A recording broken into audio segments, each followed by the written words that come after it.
এই যে রমজান মাস সামনে আসবে, এই রমজান মাসেও রোজা রেখে মানুষ মাপে কম দিবে না, পণ্যের দাম বাড়িয়ে দিবে না, পণ্য মজুত করে বাজারে কৃত্রিম সংকট তৈরি করবে না।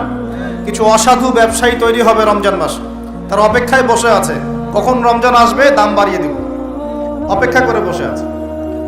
আর আমি বিগত 2টা লেকচারে বলেছি, কেউ কেউ বলতে পারে ভবিষ্যৎবাণী করছে, কিন্তু যারা বাস্তবতা বোঝে তারা বুঝবে এটা বাস্তব, ভবিষ্যৎ না, এটা বর্তমান। বর্তমানটা কি? আসন্ন রমজানে জিনিসপত্রের দাম দ্বিগুণ হয়ে যাবে, আরো বেশি হতে পারে। আসন্ন রমজানে জিনিসপত্রের দাম অনেক বেড়ে যাবে। কি করবেন এখন? আপনি না হয় সামর্থ্যবান কিছু খেয়ে পরে বাঁচতে পারবেন, যার সামর্থ্য নাই সে কি করবে? কিভাবে আমরা চলবো তাহলে? সমাধান, আপনার যদি 5টা খেজুরে ইফতার করা হয়ে যায়, 10টা খেজুর খাওয়ার দরকার নাই, 5টা খেজুর দান করে দিবেন। পারা যাবে ইনশাল্লাহ? যদি আপনার একটা কাপড়, একটা ড্রেসে ঈদের পোশাক হয়ে যায়, আরেকটা কেনার দরকার নাই, ওইটা অন্য কাউকে দান করে দিবেন ইনশাল্লাহ। পারা যাবে? বাংলার মাটিতে প্রতি 5 জন মানুষের মধ্যে 1 জন হচ্ছে দারিদ্র সীমার নিচে বাস করে। আমাদের দেশে দারিদ্র্যের হার কত? কত পার্সেন্ট? কত পার্সেন্ট বলেন? 20%। কত পার্সেন্ট? এই করোনার সময় এটা অনেক বেশি ছিল, আস্তে আস্তে আলহামদুলিল্লাহ কমতে কমতে এখন 20 আসছে। 20 মানে হচ্ছে প্রতি 5 জনে 1 জন স্বাভাবিক খাবার খেতে পারে না, প্রতি 5 জনে 1 জন 3 বেলা ভালো করে খেতে পারে না। এখন রমজান মাসে কি করি আমরা? আমরা 4 জন মিলে ওই ভাইয়ের দায়িত্ব নেই, তাই করি না? আমরা 4 জন মিলে ওই ভাইয়ের দায়িত্ব নেই, তার খাবার, তার ইফতার, তার সাহারি, তার পরিবারের দেখাশোনা, তার পোশাক আশাকের আমরা দায়িত্ব নেই না? আমরা জাকাতগুলো দেই না? আমরা ওসর, সাদাকাতুল ফিতর এগুলো দেই না? এতে করে একটা ব্যালেন্স তৈরি হয়, ওই 4 জন মিলে 5ম ব্যক্তির দায়িত্ব নেওয়া হয়। কিন্তু এই কাজটা আমরা শুধু রমজানেই করি, রমজানের বাইরে করি না। এখন যদি 5 জনের মধ্যে 4 জন মানুষ খায়, 1 জন যদি 4 জনের মতো না খেতে পারে, তাহলে ঘটনা এমন দাঁড়াচ্ছে যে মনে করেন আমাদের পুরো দেশে মানুষ আছে, মনে করেন কথার কথা বলছি 20 কোটি। কত কোটি? ধরে নেন যে 20 কোটি মানুষ আছে, তাহলে আপনার 15 কোটি মানুষ দারিদ্র সীমার উপরে আছে, 5 কোটি নিচে আছে। 5 কোটি সংখ্যাটা কি কম না বেশি? আচ্ছা, 15 কোটি মানুষ যে খাবার আমরা খাচ্ছি, এই খাবারের সাথে যদি আরো 5 কোটি মানুষকে আমরা খাওয়াতে চাই রমজান মাসে, তাহলে বাজারে যে খাদ্যদ্রব্য আছে এর উপরে চাহিদা বাড়বে না? বাড়বে না? বুঝতে পারছেন না? চাহিদা যখন বেড়ে যাবে, দামটা কি বাড়বে না কমবে? বেড়ে যাবে। এর উপর আবার আছে দুর্নীতি, এর উপরে আবার থাকবে ধনীরা জাকাত দিবে না অনেকেই, এর উপরে আবার থাকবে কালোবাজারি, এর উপরে আবার সিন্ডিকেট করবে, এর উপরে আবার মাপে কম দিবে। মানে সব মিলিয়ে একটা কৃত্রিম সংকট তৈরি হয়ে যাবে। তখন আপনি কি করবেন? সলিউশন বললাম, যার সামর্থ্য আছে অপচয় কমিয়ে দিবেন। 1 নম্বর কাজ কি? অপচয় কমিয়ে দিবেন, প্রতিবেশীর হক দিবেন। নিজে খেলাম, আমার আত্মীয় স্বজন না খেয়ে আছে, আমার প্রতিবেশী না খেয়ে আছে, এমনটা করতে যাবেন না। যদি 5টা খেজুরে কাজ হয়ে যায়, 6 নম্বর খেজুরটা মানুষকে দান করে দিন। যদি এভাবে চলতে পারেন সবাই খেতে পারবে। এখন বড় সলিউশন কি? এটা তো ইসলামিক সলিউশন বললাম। অপচয় কমিয়ে দেয়া, অপচয় কমিয়ে দেয়া, নিজে খাওয়া, অন্য ভাইকে খাইয়ে খাওয়া। যেমন একটা হাদিস এসেছে, সে ব্যক্তি মুমিন হতে পারবে না যে নিজে পেট ভরে খায়, প্রতিবেশী না খেয়ে থাকে। হাদিস আছে না? এই হাদিসগুলোর উপর আমল করলে সমাজে কোনো দারিদ্রতা থাকতো না। আমরা এগুলো বলি ঠিকই, কিন্তু এগুলোর উপর আমল করতে পারি না। আমরা নিজে পেট ভরে খেলে আমরা চাই কি পরের দিনও যেন আমার খাবার রিজার্ভ থাকে, ওইটা আমি চেষ্টা করি। মানুষকে দান করা তো দূরের কথা, আমার যতটুকু আছে আরো ডাবল করতে চাই, ট্রিপল করতে চাই, আরো বেশি করতে চাই। এতে করে সমাজে কি হয়েছে জানেন? সমাজে 1 শ্রেণীর মানুষ দিন দিন ধনী হয়েছে, আর 1 শ্রেণীর মানুষ দিন দিন গরিব হয়েছে। মধ্যবিত্তের সংখ্যা কিন্তু খুব কম এখন, কারণ ধনীরা দিন দিন ধনী হচ্ছে, গরিবরা দিন দিন গরিব হচ্ছে। মাঝখানে আমরা কিছু মানুষ পড়ে আছি, না কারো কাছে হাত পাততে পারি, না কারো কাছে মনের কথা বলতে পারি। মধ্যবিত্তরা এমন না যে মান সম্মানের খাতিরে কাউকে কিছু বলতেও পারে না, কারো কাছে হাতও পাততে পারে না। আর দরিদ্র মানুষরা না হয় চেয়ে খেতে পারে, তাই না? তো একটু বোঝেন, আলোচনা অনেক গভীরে যাবে। প্রিয় ভাইয়েরা, আমরা যদি অন্যের দায়িত্ব নেওয়ার মনোভাব রাখি যে আমি নিজেও খাবো, আমার প্রতিবেশীকে খাওয়াবো, আমার আত্মীয়দেরকে খাওয়াবো, এবং আমি অপচয় করব না, আমার খাবার যতটুকু হয়ে যায় এতটুকুতে তুষ্ট থাকবো, বাকিটা আমি দান করব, সদকা করব, রমজানে যদি এরকম করতে না পারেন, রমজানে আপনাদের ভয়াবহ বিপদ অপেক্ষা করছে। বলতে পারেন যে ভবিষ্যৎবাণী করে গেল নাকি? দেখেন না কি হয়, কথাটা আগে শোনেন তো, কথাটা শুনে আগে দেখেন তো কি হয়। ইসলামিক সলিউশন কি? অন্যের পাশে দাঁড়ানো। ইসলামিক সলিউশন কি? অপচয় কমানো। ইসলামিক সলিউশন কি? জাকাতগুলো দেয়া। যখন ধনীরা জাকাতগুলো দেয়া শুরু করবে, তখন দরিদ্রর পেটে গিয়ে ভাত পড়বে। ধনীদের সম্পদে যে জাকাত আছে, এই জাকাতগুলো যখন আপনারা সুষ্ঠুভাবে বন্টন করবেন, তখন গরিবের পেটে ভাত পড়বে। শুধু এইসব তন্ত্র মন্ত্র আর খাতা কলমের ইকোনমিক্স দিয়ে সমাজে শান্তি প্রতিষ্ঠা হবে না। খাতা কলম বইপত্রের অর্থনীতি দিয়ে সমাজে শান্তি প্রতিষ্ঠা হয় না, বরং সমাজে কি হয়? পুঁজিবাদ হয়। পুঁজিবাদ কি জিনিস? ধনী দিন দিন ধনী হতে থাকবে, এক শ্রেণীর মানুষের কাছে ধন সম্পদ কেন্দ্রীভূত হতে থাকবে। এক শ্রেণীর নির্দিষ্ট একটা শ্রেণীর কাছে ধন সম্পদ কুক্ষিগত হতে থাকবে, বাকিদের রক্ত চুষে চুষে এরা বড়লোক হবে। ধনী যারা আছেন তাদের সম্পদের যে জাকাত আসবে, এই জাকাতটা দরিদ্রদের মধ্যে বন্টন করতে হয়। যদি এটা করতে পারতেন, সমাজের সবাই 3 বেলা খেতে পারতো, না খেয়ে মরতো না। কে শুনবে কার কথা? এগুলো তো বললেও সমস্যা, করলেও সমস্যা। কারণ আমরা বললে হয়ে যাব ধর্মান্ধ, আর যদি মুসলিমরা করে তারা হয়ে যাবে আশ্চর্য একটা। সারা বিশ্বে যারা একনিষ্ঠভাবে ইসলাম পালন করতে চায়, ওদেরকে সারা বিশ্বে মৌলবাদী বলে প্রচার করা হয়েছে। অথচ সমাধান কিন্তু এখানে। এই যে আমার হাতে যে কিতাবটা দেখছেন, এই কিতাবের মধ্যে আল্লাহ পাক সমস্ত বিষয়ের সমাধান নাজিল করেন নাই? এটা মুখে বলছি আমরা, ঠিক। কয়জন বিশ্বাস করে কথা? কয়জন সত্যি মন থেকে বিশ্বাস করে যে আল কোরআনুল কারীমে সত্যি সত্যি আল্লাহ পাক সমস্ত বিষয়ের সমাধান নাজিল করেছে? আজকে জুমার দিনে সূরা কাহফ পড়তে হয়, তাই না? এই সূরা কাহফের 54 নম্বর আয়াতে, কত নম্বর? 54 নম্বর আয়াতে আল্লাহ পাক বলছেন, ওয়ালাকাদ সাররাফনা ফি হাযাল কুরআন লিন-নাস মিন কুল্লি মাসাল। আল্লাহ বলেছেন, দেখে নিন, আল্লাহ বলছেন নিঃসন্দেহে, নিঃসংকোচে, অবশ্যই আমি এই কোরআনের মধ্যে শুধু মুসলিমদের জন্য নয়, পুরো মানব জাতির জন্য সমস্ত বিষয় ব্যাখ্যা করেছি। আল্লাহ পাক বলেছেন শুধু মুসলিমদের জন্য, পুরো মানব জাতির জন্য যত বিষয় প্রয়োজন আমি আল্লাহ এই কোরআনের মধ্যে ব্যাখ্যা করেছি। কে বলেছেন? আল্লাহ কি মিথ্যা কথা বলেন? তার রাসূল কি মিথ্যা কথা বলেন? তাহলে আমাদের মানতে সমস্যা কোথায়? মানতে কি সমস্যা? এই যে বললাম, যদি আমরা ইকোনমিক সেকশনে সমৃদ্ধি চাই, একটা স্টেবিলিটি চাই, অবশ্যই জাকাত ইম্পোজ করতে হবে। জাকাত ছাড়া অর্থনৈতিক সাম্য আসবে না। মনে করেন বাংলাদেশে মনে করেন যে 1 কোটি মানুষের উপরে জাকাত ফরজ। কথার কথা বলছে, কথার কথা।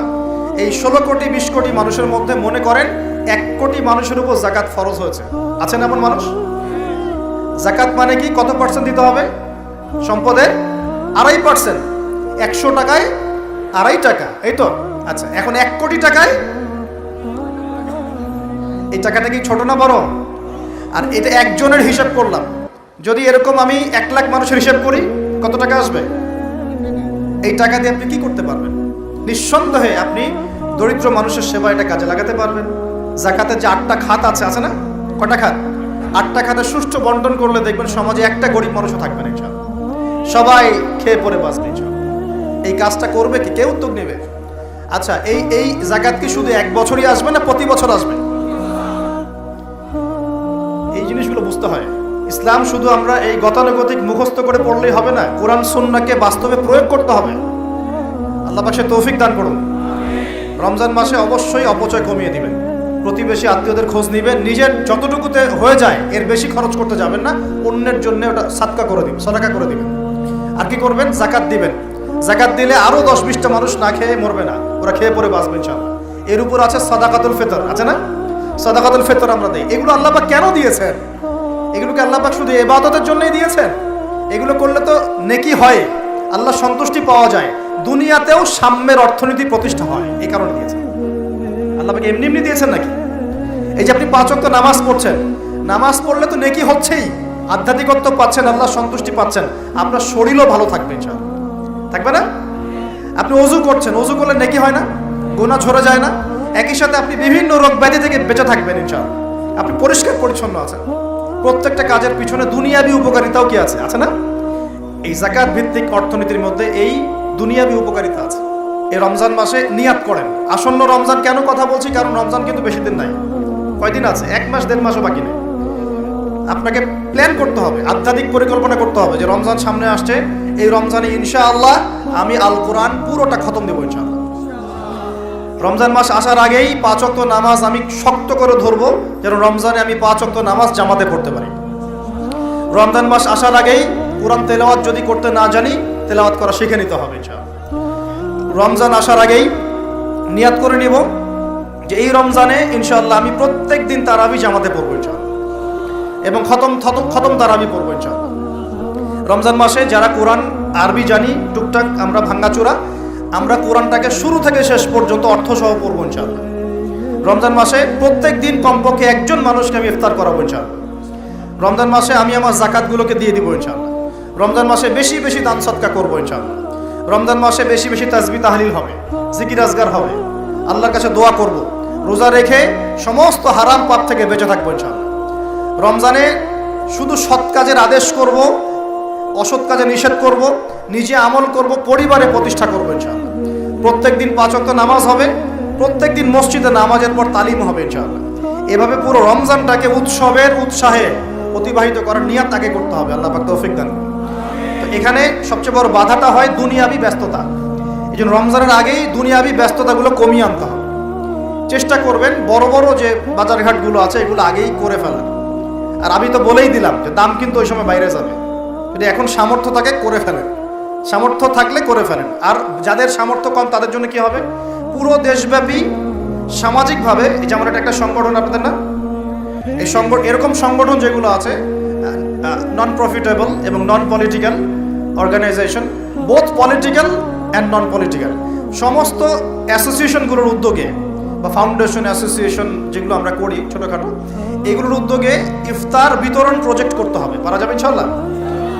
যে যাদের সামর্থ্য আছে সামর্থ্যবানদের টাকা পয়সাগুলো কালেক্ট করে যারা দুস্থ দরিদ্র অসহায় মানুষ তাদের বাসায় বাসায় 1 মাসের বাজার পৌঁছে দিতে হবে ইনশাআল্লাহ। পারা যাবেন ইনশাআল্লাহ। এই কাজগুলোর মধ্য দিয়ে দেখবেন আল্লাহর রহমত বরকত নেমে আসছে ইনশাআল্লাহ। এই যে বললাম 5 কোটি মানুষ কিন্তু কম নয়, ওদেরকে খাওয়াতে হবে, তো খাওয়াতে হবে না? তাহলে এই আমাদের খাবারটাকে বন্টন করে ভাগ করে নিতে হবে। নিজের খাবারটা সবার সাথে কি করতে হবে, ভাগ করে নিতে হবে। এটা কি ইসলামের সৌন্দর্য না? এটা আল্লাহর হুকুম না? নবীর সুন্নত নয় কি? আল্লাহ নবীর বাসায় যদি কেউ আসতেন খাবারের জন্যে, তার বাসায় যদি 2টা খেজুর থাকতো, সে 1টা খেজুর তিনি দিয়ে দিতেন, 2টা খেজুর দিয়ে দিতেন না? একদিন এক ভদ্রলোক, সাহাবী বলতে পারি আমরা তাকে, তিনি এসে খাবার চেয়েছেন। নবী সাল্লাল্লাহু আলাইহি ওয়াসাল্লাম তার সমস্ত স্ত্রীদের ঘর খুঁজে 1টা খেজুর পান নাই। চিন্তা করতে পেরেছেন? তারপর তিনি বলেছেন তোমাদের কার কাছে কি আছে নিয়ে আসো। এরপর নবী সাল্লাল্লাহু আলাইহি ওয়াসাল্লামের সাহাবীরা যার ঘরে যা ছিল অল্প অল্প করে নিয়ে আসা শুরু করলো। দেখা গেল যে মসজিদ নববীর বারান্দায় খাবারের স্তূপ হয়ে গেল একটা। মাশাআল্লাহ। এই যে একের বিপদে সবাই এগিয়ে আসা, এটা ইসলামের সুন্নাত, এটাই নবীর সুন্নাত। রমজান মাসে এই জিনিসটা চর্চা করতে হবে। আল্লাহ পাক তৌফিক দান করুন। আর রোজা রেখে ভুলেও গীবত, তহমত, সমালোচনা এগুলো করতে যাবেন না। রোজা রেখে কথাই বেশি বলবেন না, খালি জিকির হবে, তেলাওয়াত হবে, আল্লাহর কাছে দোয়া হবে, ইস্তেগফার হবে। কথা কম, কথা বললেই বিপদ, কথা 10টা কথা বলবেন, 2টা গীবত করতেই হয় না? আর গীবত করতে মজা লাগে, কেউ আজকে একটু উস্কাই দিলেই বাস গীবত করতে মজা লাগে। প্রিয় ভাইরা, রমজান মাসে রোজা রেখে এই কাজগুলো করতে যাবে। কথাই কম বলবেন, কথা বললেই বিপদ। মানুষ যদি 2টা গালি দেয় চুপ করে থাকে, ও তার আমল নামা নিয়ে আল্লাহর সামনে দাঁড়াবে। আর কিয়ামতের মাঠে বহু নেকি ফ্রি পাওয়া যাবে। এটা কি জানেন? কিয়ামত অনেক নেকি বিনামূল্যে ফ্রি আসবে আমল নামায়। কেন আসবে বলি হাদিসটা। নবী সাল্লাল্লাহু আলাইহি ওয়াসাল্লাম বলেছেন, তোমরা কি জানো সবচেয়ে বড় মিসকিনকে, দরিদ্র মানুষকে, মিসকিনকে? সাহাবীরা বলছেন, আমরা তো মনে করি যার সম্পদ কম সেই মিসকিন। নবীজি বলছেন, না, প্রকৃত মিসকিন সে ব্যক্তি নয়। প্রকৃত মিসকিন সে ব্যক্তি যে কিয়ামতের মাঠে উঠবে উহুদ পাহাড়ের সমান নেকি নিয়ে উঠবে। উহুদ পাহাড় দেখেছেন তো? বিশাল পাহাড়। উহুদ পাহাড়ের সমান নেকি নিয়ে উঠবে। নামাজের নেকি, যাকাতের নেকি, হজের নেকি, ওমরার নেকি, বিভিন্ন নেকি। কিন্তু দেখবে সামনে বহু মানুষ দাঁড়িয়ে আছে। কেন দাঁড়িয়ে আছে? কারো কাছ থেকে টাকা নিয়েছে, টাকা শোধ করে নাই, কাউকে গালি দিয়েছে, কাউকে অন্যায়ভাবে অপমান দিয়েছে, কাউকে আঘাত করেছে, কারো উপর জুলুম করেছে ইত্যাদি। বিভিন্ন রকম মানুষের সাথে জড়িত পাপ ছিল, ঠিক আছে? কারো গীবত করেছে, কাউকে তহমত দিয়েছে ইত্যাদি। এখন আল্লাহ পাক বলবেন, এই ব্যক্তির নেকির যে পাহাড় আছে এখান থেকে নেকি নিয়ে ওদেরকে দিয়ে দাও। বলেন নাউজুবিল্লাহ। নেকি আস্তে আস্তে ট্রান্সফার হবে। এই যে আমরা যে ব্লুটুথ শেয়ার ইট, মনে আছে ব্লুটুথ শেয়ার ইট পাস হয় যেভাবে, আল্লাহ পাকের প্রযুক্তি হবে আরো অনেক অনেক উন্নত, মুহূর্তের মধ্যেই নেকি ট্রান্সফার হয়ে যাচ্ছে। এরপর নেকি যেতে যেতে সব নেকি যদি শেষ হয়ে যায়, আল্লাহ না করুন, তখন আল্লাহ পাক ফেরেশতাদেরকে বলবেন ওদের গোনাগুলো থেকে গোনাগুলো বেছে বেছে এর আমল নামে যুক্ত করে, বলেন নাউজুবিল্লাহ। এরপর এই ব্যক্তি এই বিশাল বিশাল নেকি অর্জন করার পরেও জাহান্নামে যেতে হবে। আল্লাহ পাক হেফাজত করুন আমাদেরকে, বলি আমিন। তো মানুষের সাথে জড়িত পাপটা খুব ডেঞ্জারাস। তো রোজা রাখার তাৎপর্য কি, যে আমরা যেন এই শিক্ষাটাকে সারা বছর ধরে রাখতে পারি। এই কারণেই রমজান মাসে রোজা রেখে জিকির হবে বেশি, তাসবিহ তাহলিল বেশি, কোরআন তেলাওয়াত বেশি, আমর বিল মারুফ নাহি আনিল মুনকার হবে, তার দার্স হবে, দিনের কথা হবে। যখনই বন্ধুরা মিলে বসবেন, চা খেতে বসবেন, কফি খেতে বসবেন, অলওয়েজ দিনই আলাপ করবেন, দুনিয়াবি আলাপ কম করবেন, দুনিয়াবি আলাপ বেশি করবেন না, প্রয়োজন যতটুকু এতটুকু দিনই আলাপ করবেন। কারণ মানুষ জান্নাতেও যদি চলে যায়, মানুষ জান্নাতে চলে গেলেও ওই সব সময়ের জন্য আক্ষেপ করবে, আফসোস করবে, দুনিয়াতে যেই সময় সে আল্লাহকে স্মরণ করে নাই, রাসূলের নামে দরুদ পড়ে নাই। তাহলে যদি কোনো জায়গায় বসে পড়েন, বসে পড়ে আলোচনা করতে থাকেন, ওঠার আগে কমপক্ষে বলবেন ইলাহা ইল্লা আনতা আস্তাগফিরুকা ওয়া আতুবু ইলাইক। কারণ কেন বলবেন, আল্লাহ রাসূল বলেছেন যে কোনো মানুষ বা কোনো কওম যদি একটা জায়গায় বসে আলোচনা করে, আলোচনা থেকে শেষ করা বৈঠকটা ভঙ্গের আগেই যদি তারা এই দোয়াটা পড়ে ওঠে, ওই বৈঠকে যদি কোনো ফাহেসা কথা হয়ে থাকে, এর গুনার কাফফারা হয়ে যাবে ইনশাআল্লাহ, গুনাহ মাফ হয়ে যাবে ইনশাআল্লাহ। আর যদি ওই বৈঠকে ভালো কোনো কথা হয়, ওই কথাগুলো কিয়ামতের মাঠে তার জন্য দলিল হবে ইনশাআল্লাহ। এই দোয়াটা পড়ার চর্চা করবেন। তো যেটা বলছিলাম, দেখেন আমরা যদি একে অপরের খাবারগুলো ভাগাভাগি করি, যাকাতগুলো প্রদান করতে পারি এবং রমজানের রোজাগুলো ঠিকঠাক রাখতে পারি, আল্লাহর বিধানগুলো ঠিকঠাক মানতে পারি, সমাজে দারিদ্রতা থাকবে না ইনশাআল্লাহ।